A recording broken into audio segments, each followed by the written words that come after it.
When you look at a piece of music as a beginner learning the piano, there's a lot of new words, symbols, notes, rhythms, and other things to try and take in and learn. And when you were trying to just cram those things into your head, you might miss out on some things that you can see in a piece of music that you didn't know or that could really help your playing.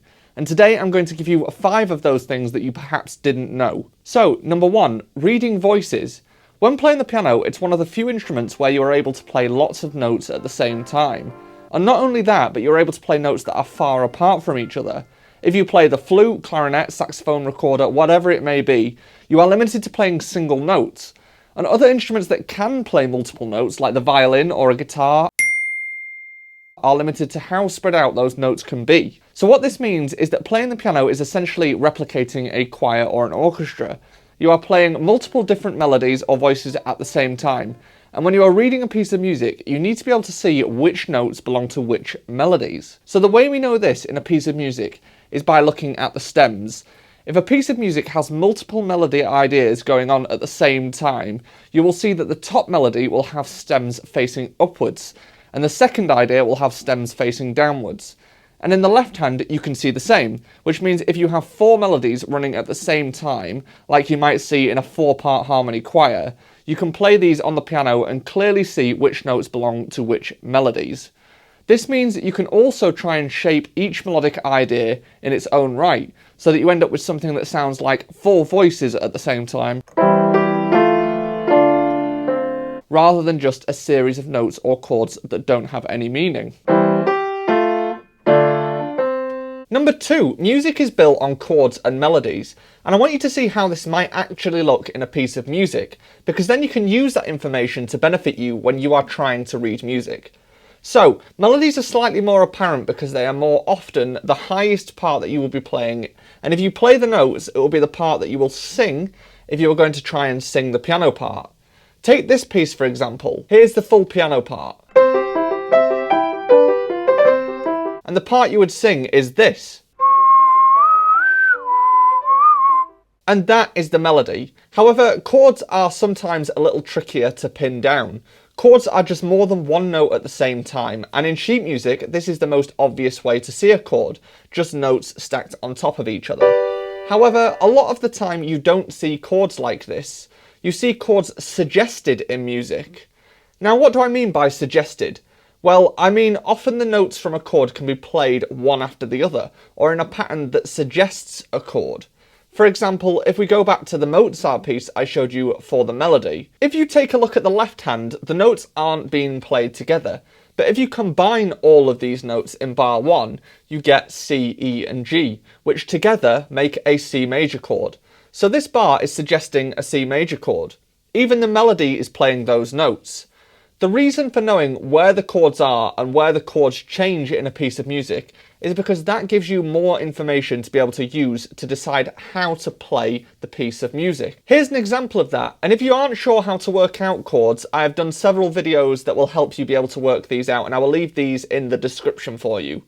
If you take Moonlight Sonata, a very famous Beethoven piece, the first chord that is outlined is a C sharp minor chord. So that tells me it's going to sound darker or sadder because it's minor. But if we take a look at bar number 3, the first half of this bar is an A major chord, which is major, so it's more positive. The second half of the bar is a D major chord, which is also more positive. And because there is 2 chords in this bar, things are changing more quickly and makes it feel slightly more animated. So in bar 3, you would feel the music lift and have slightly more energy compared to the dark and solemn opening. I've made some decisions here solely based on the chords. Have a listen and see if you can hear that.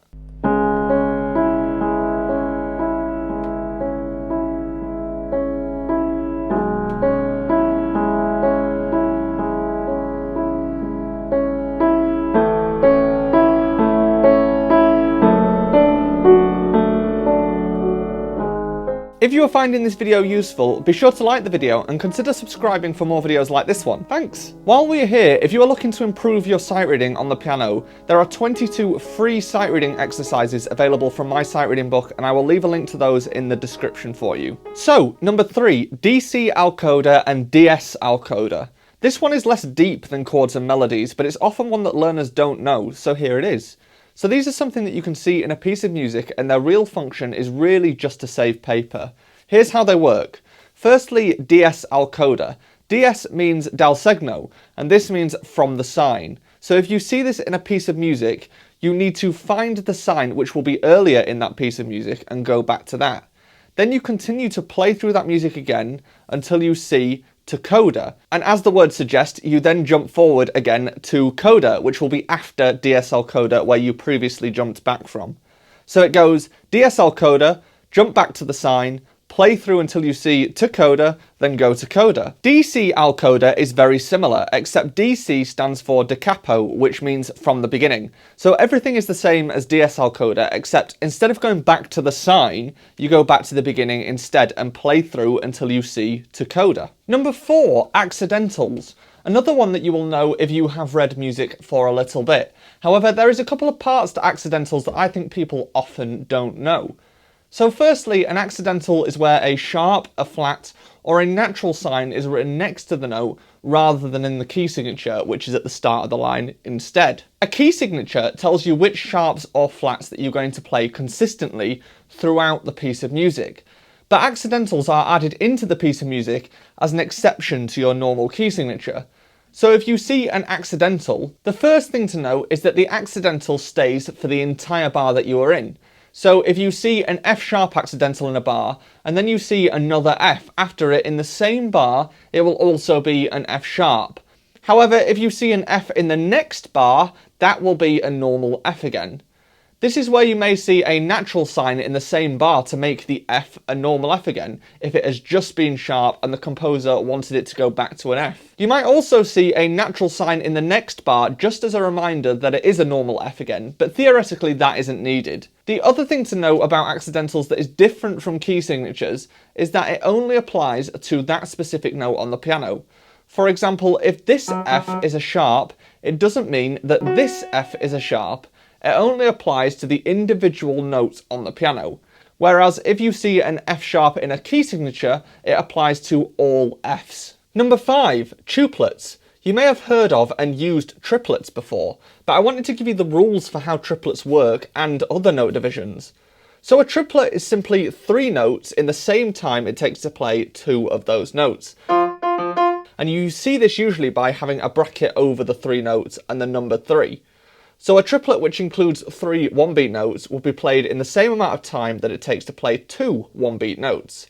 However, you can also see quintuplets, sextuplets, septuplets. These are all played in the same amount of time it would take to play 4 of the notes. And non-uplets, so 9 notes, they are played in the same amount of time it takes to play 8 of the notes, and so on. So if you see any of these in a piece of music, you can use a bit of maths to work out how many beats it's supposed to last altogether, and then try and play it so that it fits all of those notes in the right amount of time. Another thing to know about reading sheet music is how to sight read, and if you struggle with sight reading on the piano, you might want to check out this video, so head on through and I will see you there.